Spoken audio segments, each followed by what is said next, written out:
এইটা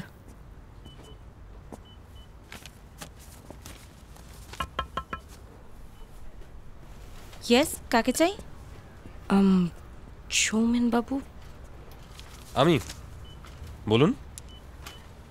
নমস্কার, আমি রাকা সেন।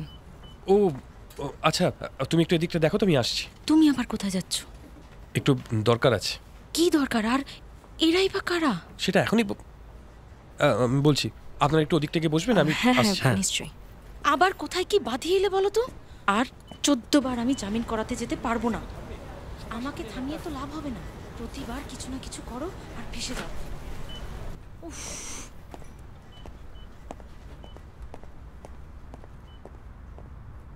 নিন জল খান। ধন্যবাদ।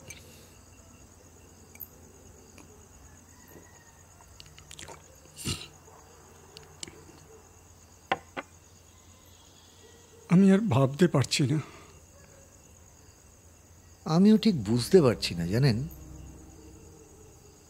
জয়িতা বেঁচে আছে, পন্ডিচেরি অরভিল আশ্রমে আছে, এটা আপনি জানতেন না?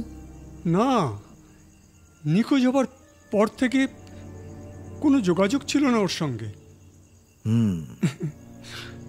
আমার ভাবতে অবাক লাগছে। ও প্রকাশ স্যারকে চিঠি লিখত, কিন্তু হতভাগ্যই দাদুকে চিঠি লেখার সময় হলো না। ও জয়িতার ফোন নাম্বার চেয়েছিল। দেখি।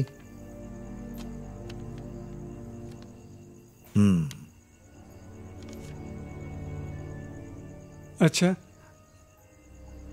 অরবিল আশ্রমে কোনো খোঁজ পাওয়া গেছে? না, এখন আর ও ওখানে থাকে না, বোধহয় অন্য কোথাও চলে গেছে। থাকতো কি?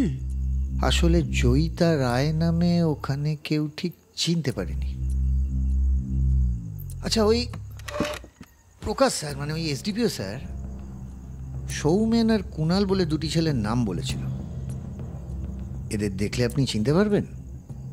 না, তবে জয়িতা প্রকাশ স্যারের নাম একবার দুবার করেছিল। ওই এনসিসি করত, কিন্তু বাকি দুজন ওর বন্ধু। তো ও যদি বেঁচেই আছে তাহলে আসছে না কেন? আর ওই মেয়েটি বাপ ওকে খুঁজে বেড়াচ্ছে কেন? সেটাই তো স্যার, আমি একদম ভাবতে পারছি না। এটা ভাবতে ভাবতে মাথা খারাপ হয়ে যাচ্ছে। জয়িতা কি প্রেগনেন্ট ছিল? জানতেন না? না, বেশ বেশ বেশ। আচ্ছা, একটা কথা আমাকে একটু ভেবে বলুন তো, যে রাত্রে জয়িতা নিখোঁজ হয়ে যায় সেদিন কি ওর মুখে সৌমেনের নাম শুনেছিলেন?